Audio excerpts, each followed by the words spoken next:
This month is ADHD Awareness Month. This is a condition which is estimated to affect nearly 130 million children and adolescents worldwide, and it can continue into adulthood. Well, now a new study from King's College London is looking at treating the disorder using different kinds of technologies. That includes gaming, which is ironic because technology is often seen as an aggravator. We sent Sarah Emmott, who's had ADHD since childhood, to meet the researchers behind the study. I'm Sarah Emmott and I have ADHD. ADHD stands for Attention Deficit Hyperactivity Disorder. Now, like most people, I have thoughts buzzing around my head all the time. It's very much like Trafalgar Square. Except with ADHD, it's really difficult to prioritise which thoughts should come first or which thoughts to focus on. It's usually the one that's most stimulating. So right now, stood here, it's definitely jumping on the lion. It can become a vicious circle with more and more ideas and thoughts presenting themselves as the most important until gridlock. Studies of the brains of people with ADHD show abnormalities in the right prefrontal cortex. That's the area responsible for self-control and attention. Research is now using technology to affect neurological changes to this region. By activating this, which is often less engaged in the brains of people with ADHD, researchers are hoping to improve concentration.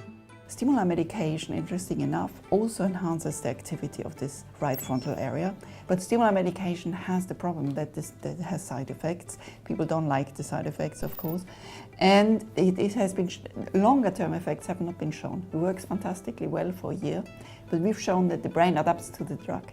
And that means when the brain adapts to the drug doesn't work anymore. Yeah. So that's why we want to find alternative brain therapies for ADHD.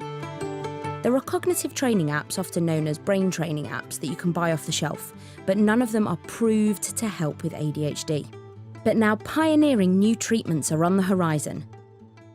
This is just to dampen the noise. Yep. Yeah. So I volunteered myself to act as a guinea pig to test out the exercises the experts are coming up with.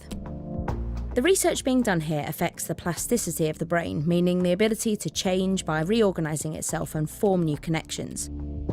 One possible consequence is improved concentration and self-control.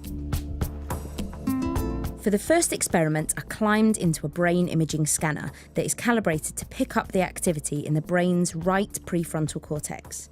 The scanner is an MRI machine connected to a game that sends a rocketeer up into space. When my mind is focused on the area of the brain being scanned, the rocketeer goes up. The more I use that area of my brain, the higher he goes.